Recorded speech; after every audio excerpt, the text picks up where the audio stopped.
Hey everybody, my name is Reverend Charles Hall. I am honored and enthused to be the new Associate Minister here at Center for Spiritual Living Palm Desert.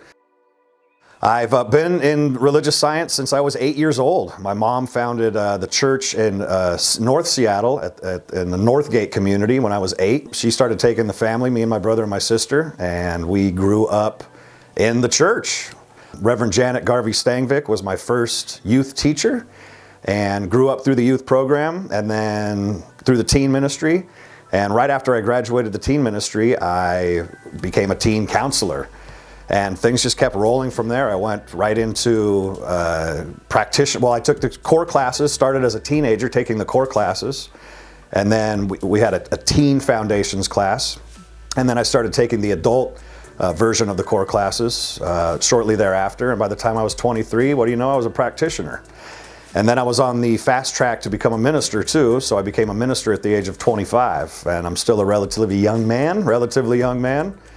So I've been a minister for a long time already, actually. So once I graduated in 2000 from ministerial school and Center for Spiritual Living in Seattle, wasn't ready to become a minister right then. I was still young, I was in my mid-20s, so I decided to do some globetrotting for about 3 months. Raised a little bit of money and just took a backpack and myself and went and visited some countries in Europe, Eastern Europe, West Africa. I went to Turkey and some of the Baltic countries, and then came home and had a couple of, I guess what you call interim ministerial posts, and then had already had a relationship for a number of years, starting when I was a teenager with Dr. Michael Beckwith in Los Angeles. And one day he called me up and said, hey, do you want to come play down here as my youth and family director? And so I made him wait for 36 hours before I gave him my yes. For a couple of years, I was the youth and family director at that center in Los Angeles, Culver City. And then after a little bit of time, went over and was the director of International Youth and Family Ministries when headquarters for Centers for Spiritual Living was still in Burbank. Did that for a couple of years and then went to Chicago to work at the center there. With Mark Anthony Lord for just under a year. Experienced one winter in Chicago and decided that wasn't for me, I'm out of there. That's not going to be the case here. I'd rather be hot than cold. And then got the call when I was in Chicago, actually walking down the street one day. It was very clear. It was one of the clearest times I'd ever heard the voice of God whisper to me, and it said, I can't do what I need to do through you without you starting a center. And so I contemplated that for a little bit, prayed on it, and decided that back home in Seattle, where my support structure and system is, was the best place to do that. So pulled a group of people together. We started the visioning process, and for about 6 months we did that, and then we had our first service in December of 2007. And so then I was the founding minister and spiritual director of the Genesis Center in Burien, Washington, until August of 2015.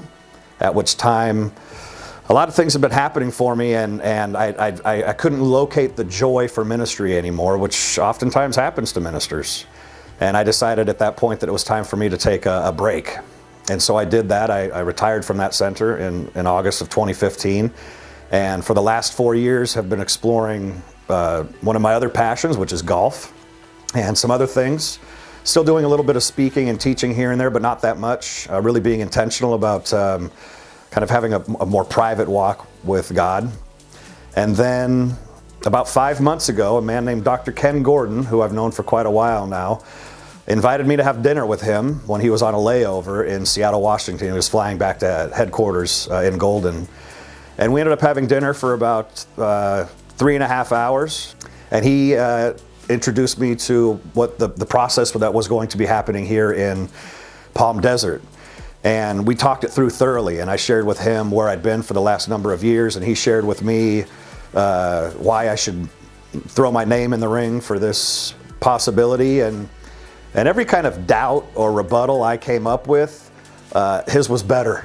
And so we left that meeting with a pretty, I said, I want to go home and just think on it. And for the next 2 nights, I couldn't sleep. Literally, I didn't sleep for about 48 hours, maybe a little bit more. And I texted Dr. Ken during that time, and I said, what have you done to me? Basically, why did you do this? And so I just sat with it. And the reason I didn't sleep, because my soul knew it was the right thing to do. is to do it.